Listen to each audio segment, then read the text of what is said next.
Welcome to the spiritual gathering this morning, on this lovely summer morning. Is the buzz gone? Okay, we're good to go. Well, you'll no doubt have noticed that I'm neither Chris nor am I Nancy. My name is Nell Owens, and I'll be offering leadership this morning so that Chris can have some time and a block of time to do some writing and some composing, and so that Nancy can be away just to have some time to be. So I look forward to sharing the next hour or so with you and hope that we'll find ourselves in a place here that enables us to share our joys and sorrows and our questions and our dreams within the context of this faith community. We gather this morning on Treaty 6 land, a treaty signed August 21st, 1877, between the government and the settlers of Canada and the Indigenous people who lived here as First Peoples. We are all treaty people. We are all one people. We gather as a spiritual community here in Southminster Steinert, community of the United Church, to be in fellowship together, to sing together and to pray together, and to hear the stories of faith that have been passed down to us from early Jewish and Christian communities, and reflect on what those stories might mean for us in our time and in this place. We sing together now, being here.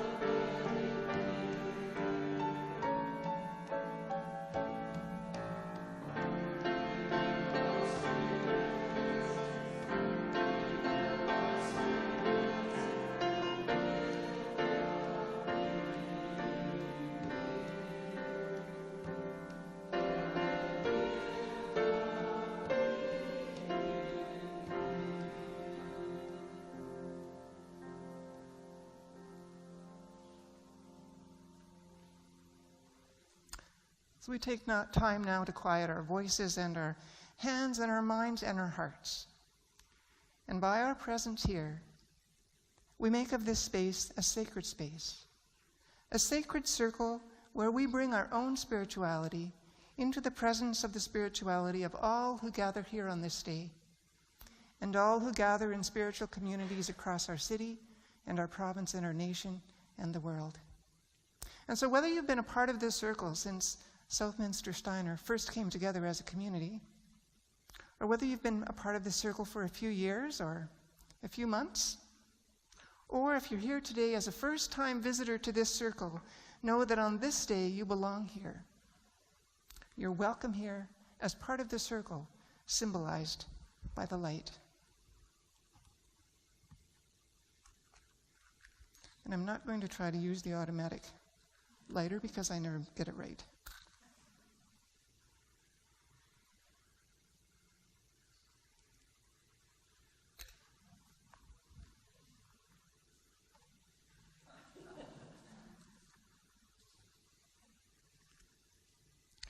We turn now to centering words.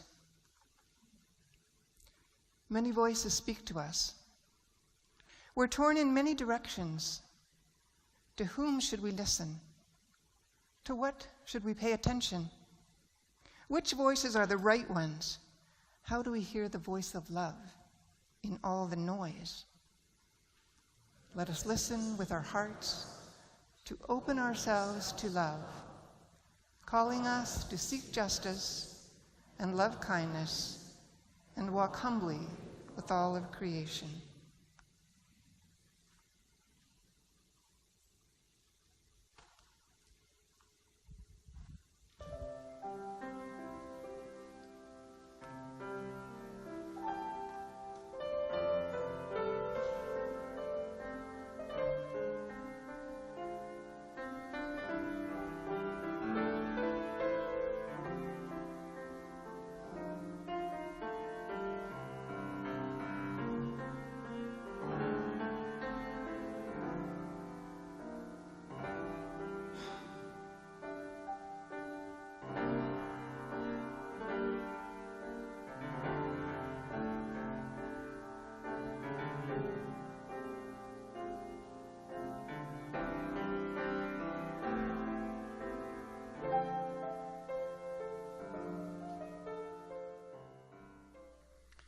we speak together these words to strengthen our intentions, that is to say, we pray together.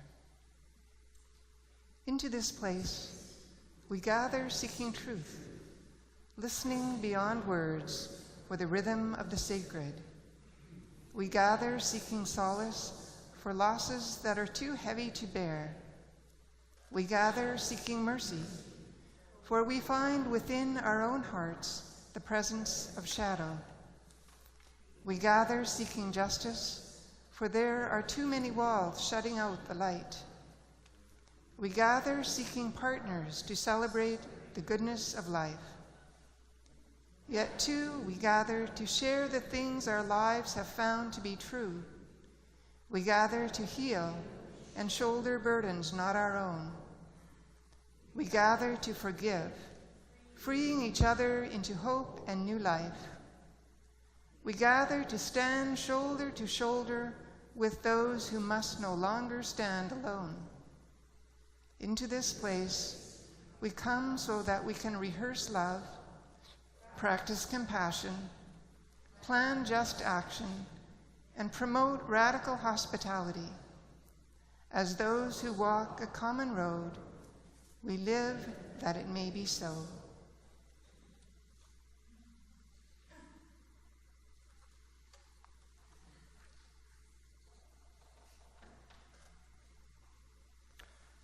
This morning we're going to be considering the idea of remembering the outsider, of remembering who we are and where we came from and how we gather as a community. So I'm going to share with you a few stories to start off the conversation, and then it'll be your turn. And at that point I have two assistants, just like, Vanna White, to help out with this. So the first story. This past spring, if you're maybe have heard this in the news, we learned that an ancient village older than the pyramids has been unearthed on an island about 500 kilometers northwest of Victoria on Vancouver Island. And there's a BC First Nation that says that this backs up old tribal stories that were passed down for generations by the Hailsuk people. And what the exploration team found is incredible. They found tools for lighting fires and fish hooks and spears, and all of this dated back 14,000 years. So this discovery has led experts to believe that a large human migration may have occurred on BC's unfrozen coastline all those years ago. After who knows what kind of peril, these ancient group of people arrived in part of what we now call Canada. So that's one story of outsiders. Here's another. As I mentioned 2 weeks ago during Chris's conversation, in the early 50s, my parents left post-World War II Europe and came to this country as sponsored immigrants. They left urban Holland and boarded a converted troop ship, and they arrived in Montreal, and they took one of those immigrant trains across the country. They traveled west and north until they arrived at their new home, which was a lean-to built off a log cabin in northern Alberta. And here's a third story. In the early 80s, I worked with a United Church group that sponsored a family group of refugees. And they were a group that belonged to what we then called the Cambodian boat people. They were fleeing loss of home and community in Southeast Asia, and after perilous months and time in a refugee camp, they arrived at an airport in Canada. And just one more story. In the early 90s, I worked again with the United Church group that sponsored another family group of refugees, and this time the group belonged to what was then known as the Bosnians, fleeing war and persecution in the former Federation of Yugoslavia. The young mom, who was a single parent, fled her home there in the middle of the night when soldiers came. And then in the morning, she crept back to try and rescue some warm clothes for her kids because it was winter. And what she found was the whole contents of her home burning in a pyre in the front yard, in the garden. And after perilous months and time in a refugee camp, she too arrived at a Canadian airport with her 2 young children. And I'm thinking that as a group here, we can develop a sort of a mosaic of our own experience with movement of people to this country. So if you have a connection with arriving in Canada as an immigrant or a refugee, or you're close to that kind of connection, I'm going to invite you to share that now. And what I'm going to ask you to do is to be brief. I don't have to be brief, but you have to be brief.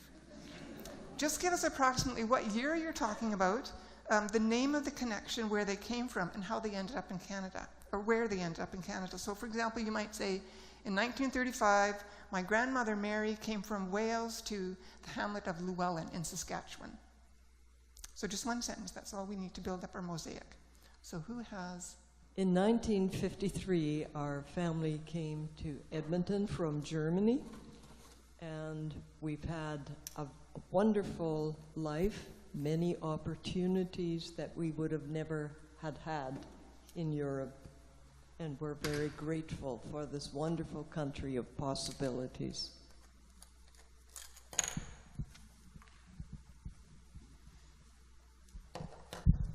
120 years ago, my great-grandfather from Poland, which at the time was Galicia, packed up his 5 children, went by buggy to nearest train station. Partway there, they realized they'd left behind a 3-month-old infant wrapped in a blanket in the house. So I went back to get it, caught the train to Hamburg to Montreal, to Quebec by boat, by train to Winnipeg, north by cart to north of Beausejour, Manitoba, walked into the bush and started a homestead. That family of 5, one of them, my grandfather Steve, had 14 children. There are now 283 descendants from that, and 90 families, and still growing. It was about probably 1908 and 1909.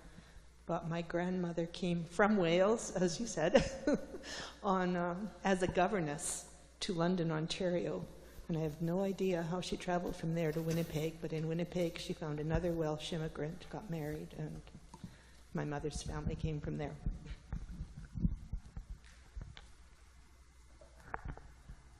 My father came to Canada about 1920 when he was 16 years old to visit his married sister in southern Alberta, and never went back to Italy or England.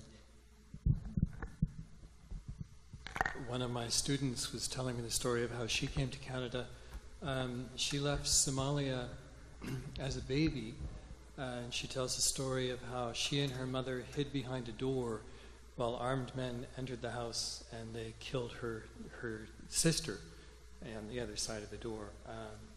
They were relatives of the dictator at that time. So they fled to Kenya, and the language they spoke for 10 years thereafter was Swahili. She has relatives who live scattered around the world. They don't speak the same languages. They all speak different languages, German and French and English and so on. And after quite some time, they left. The refugee camps in Kenya were very traumatic too. They had people entering dressed as a rival tribe, and later found out they were actually police that were just trying to extort money. Anyway, they came to Canada, and they're very happy to be here. My grandfather came to Canada in 1919. He came from Switzerland, and they spoke German. And he came as a barber, just newly graduated from school, and joined a family here, his cousins, to farm.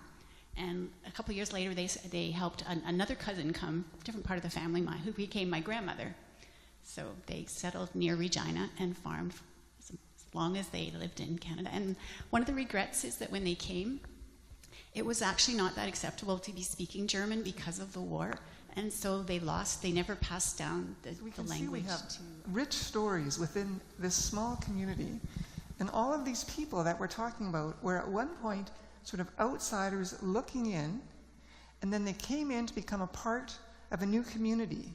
And this new community of Canada was no doubt very much changed and enriched by the presence of all of these people who came in.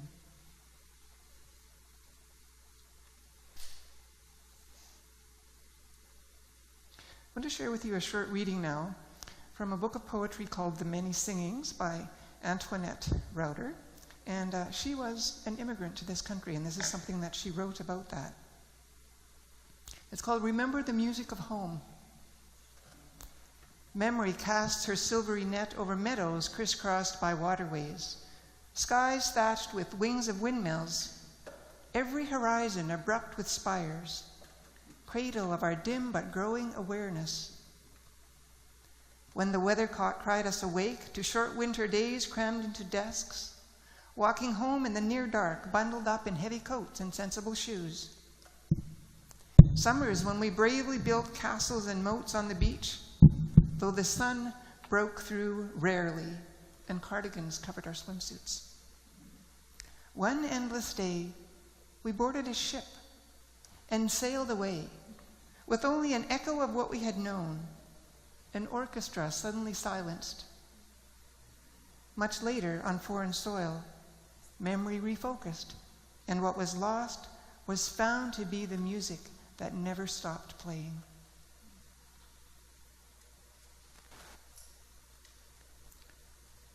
This is the insight of a contemporary poet.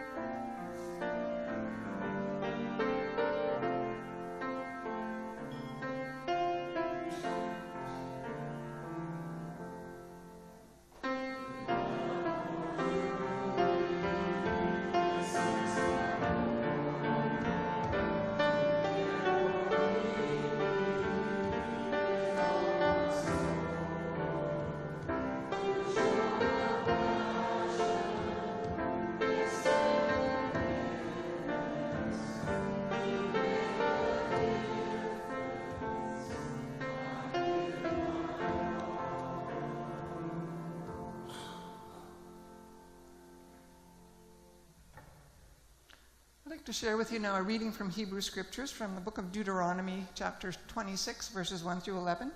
And this fragment of text carries the echo of a very, very old tradition. It's more ancient than the Bible itself and was gathered up, incorporated into the book of Deuteronomy because it was already of great antiquity in that society. And one phrase really stands out. The phrase was the confession of the early Israelite tribesmen, and it was a kind of a cultic signifier that expressed a sense of belonging.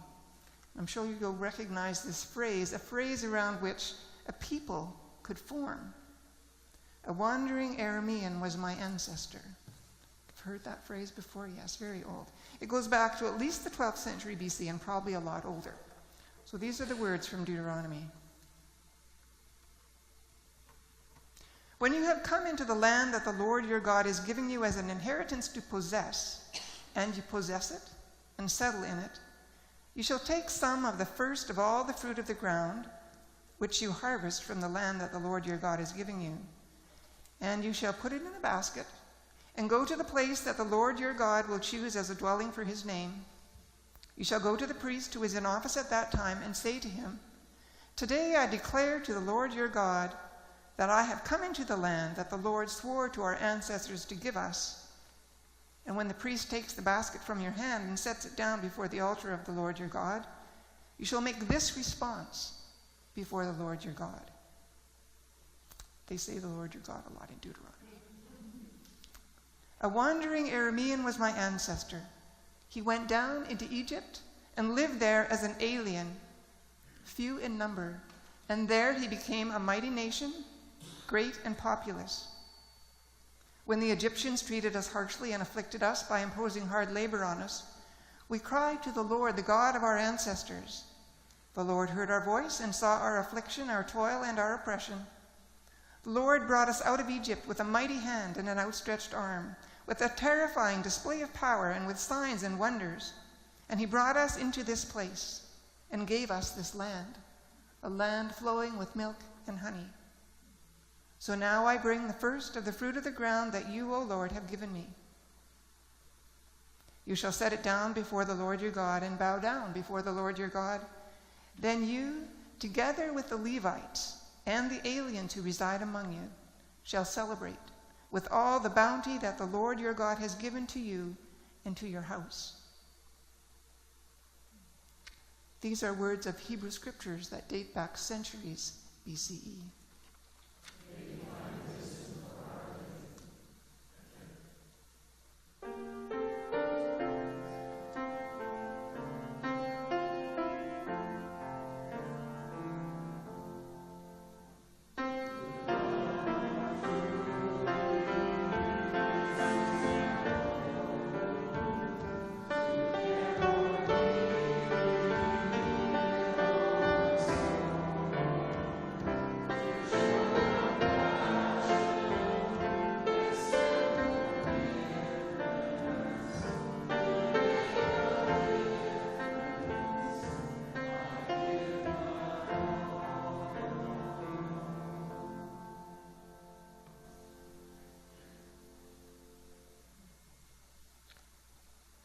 And then a few words from Christian scripture. This reading are words that the Apostle Paul wrote to the early Christian community in Rome, and it speaks about how to live together in Christian community.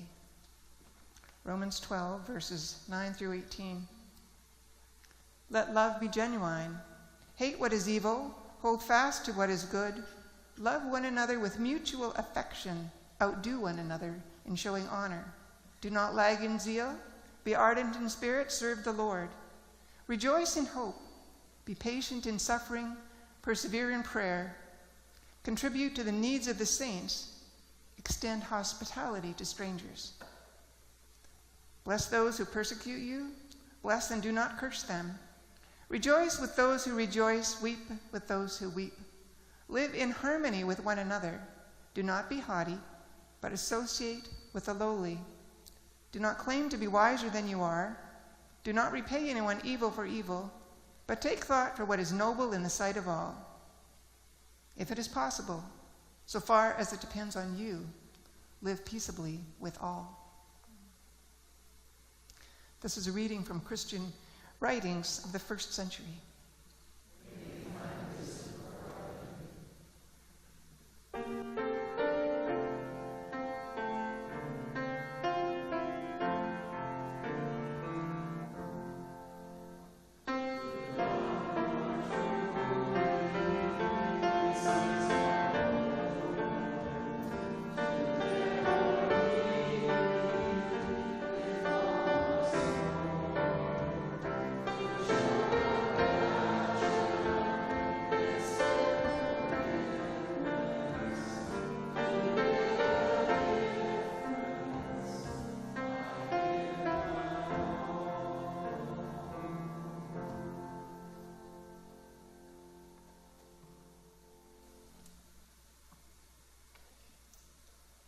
So this verbal mosaic that we just built together, the word picture of all of our experiences with being an outsider and coming into this country, brings us to the awareness that whoever we're discovering in our journeys, whether it's families that pick up food at our food bank depot, individuals we meet through trips around town, seniors, youth, gay, straight, old, young, they're all part of our city.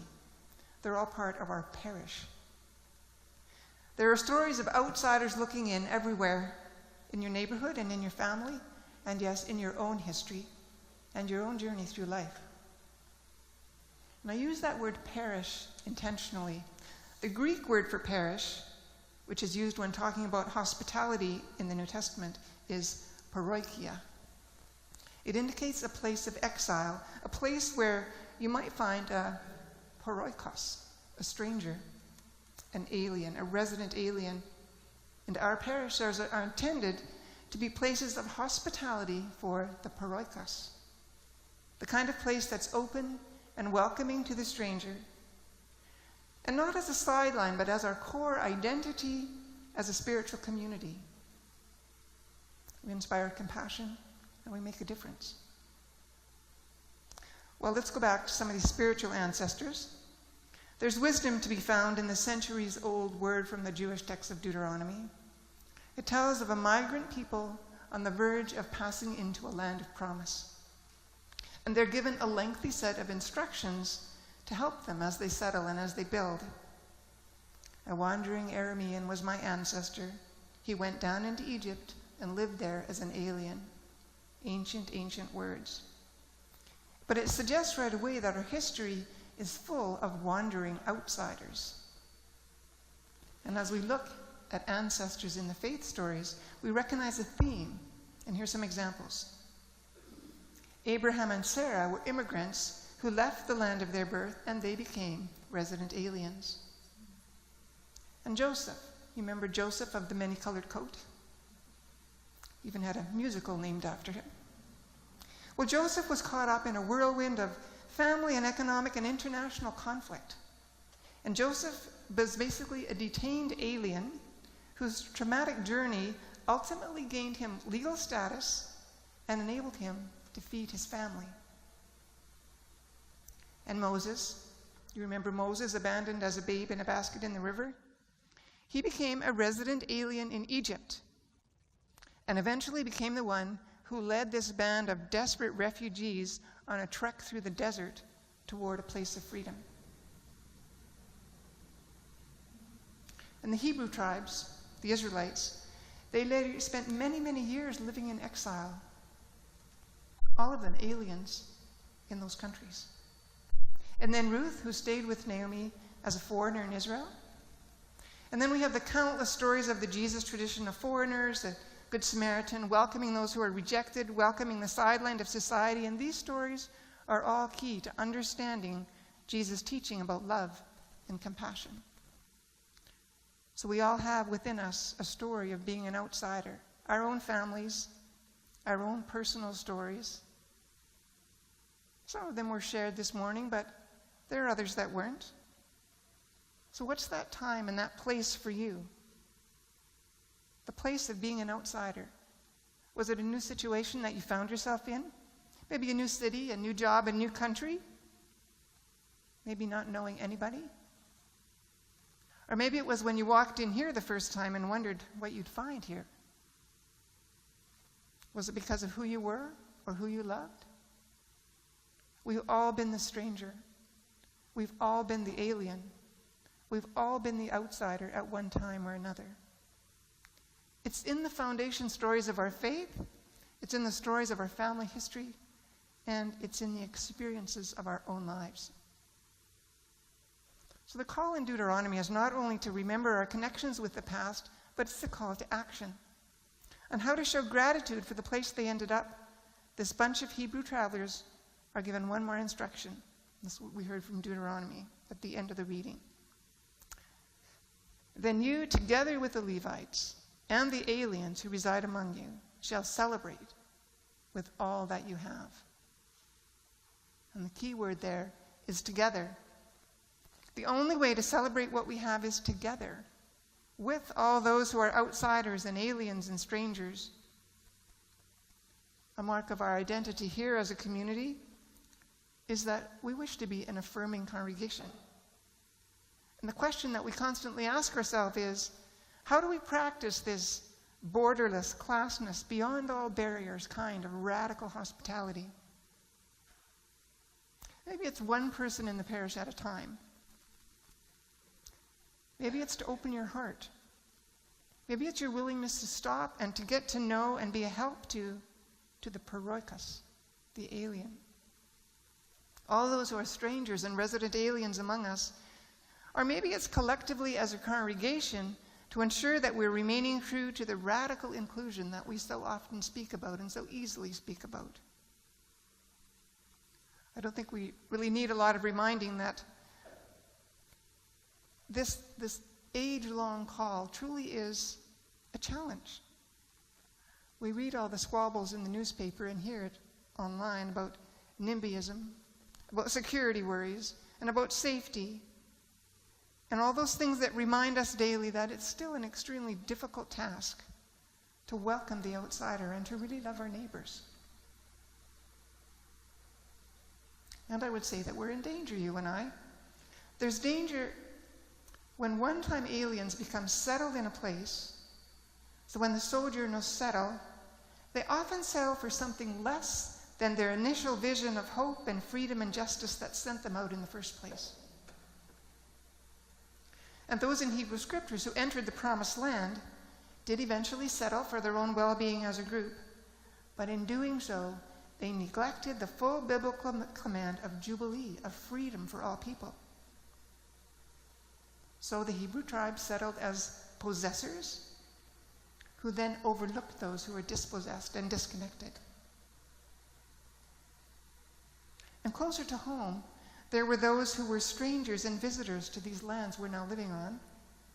And those strangers met inhabitants whose home this was, and with European arrogance, they took the land and settled on it, neglecting the rights or the well-beings of most of the first people that they encountered. It's one of those ironic facts that gets proven again and again through history that those who are dispossessed and persecuted, after they receive some measure of freedom and some measure of power, they often have the tendency then to turn towards excluding and persecuting those who then are under them. I would say it's a human trait that's played out in small ways in our urban kind of lives. For example, when you get in a long lineup at the store or the bank or, heaven forbid, the coffee place, or, some government office that you're waiting in, the person in the middle of the line is always yearning to be the one at the front of the line. But at the same time, they're grateful that they're not the poor schmuck who's at the end of the line. So we always yearn for something better. And when we achieve it, then we pour our righteousness out on those who have yet to achieve it. And soon even the outsider becomes the insider, and then that's where the danger is. We have to refuse to settle until there are none who are displaced from the party. Not our neighbors in million-dollar homes out in the ravine, and not the ones with nothing that look into our warmth from the outside. Not the youth who are displaced from their homes because of who they are and who they love. Nor the frightening numbers of people who are unemployed that struggle to afford rent in any of our neighborhoods. Not the seniors that feel forced back into the closet in order to get the housing and the care that they need. Outsiders want nothing more than to open the door and to experience the warmth that those on the other side experience as a matter of course. And during these months of summer now, when we enjoy the wonders of an unfrozen creation in this land, we rest. And we begin to dream and vision for the next season of community engagement. So we think of housing, we think of outreach, we think of spiritual depth, we think of promoting the spiritual community. And all of these are ways that we show the radical welcome, and we proclaim that we want to stand with those who are seeking some way of opening the door. Outsiders looking in, outsiders coming in. So how will we do that with this neighborhood, with this city, and with this province, with this country? How will we welcome those who are on the outside? We're human. So we're always tempted to isolate ourselves from history, from our own experience, and from our call to the parishes that are in need of us. We're tempted to lock the doors and turn out the lights because that is easier. There's an invitation, however, to tap into our tap into our memory of being the other in our own history, and to begin to recognize that critical need for togetherness, to refuse to lock the doors on those who are on the outside looking in, knowing that part of our work in showing radical hospitality is to find ways to celebrate with those who are in exile.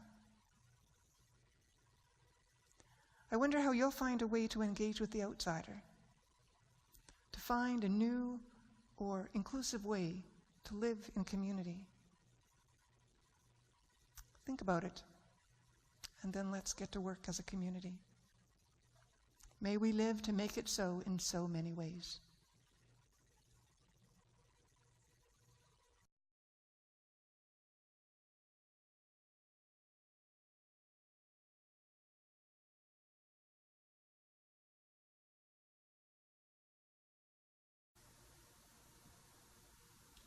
We come with thanksgiving for our very breath, the warmth of the sun and the sustaining waters, for life all around us,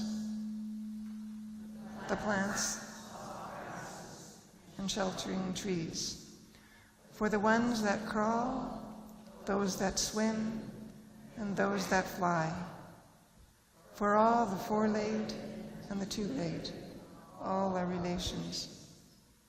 We celebrate the diversity in creation as reflected in the four winds from the four directions.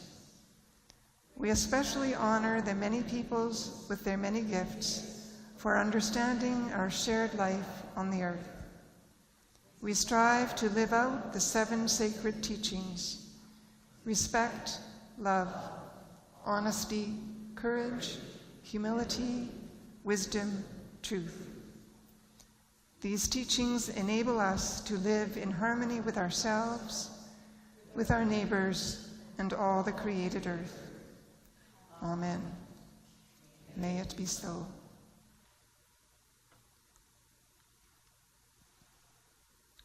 Friends, our time together is drawing to a close.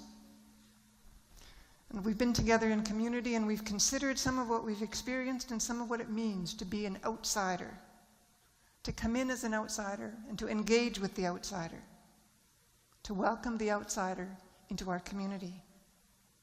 And we return now to the light that symbolizes our community, the circle of spirituality that we've been to each other during this time. And when we leave this place,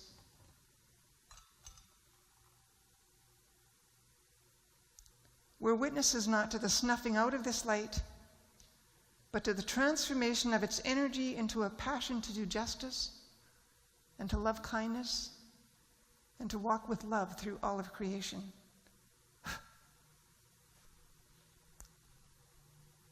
We carry this passion into the world with us, the world of insiders and outsiders, until we meet again.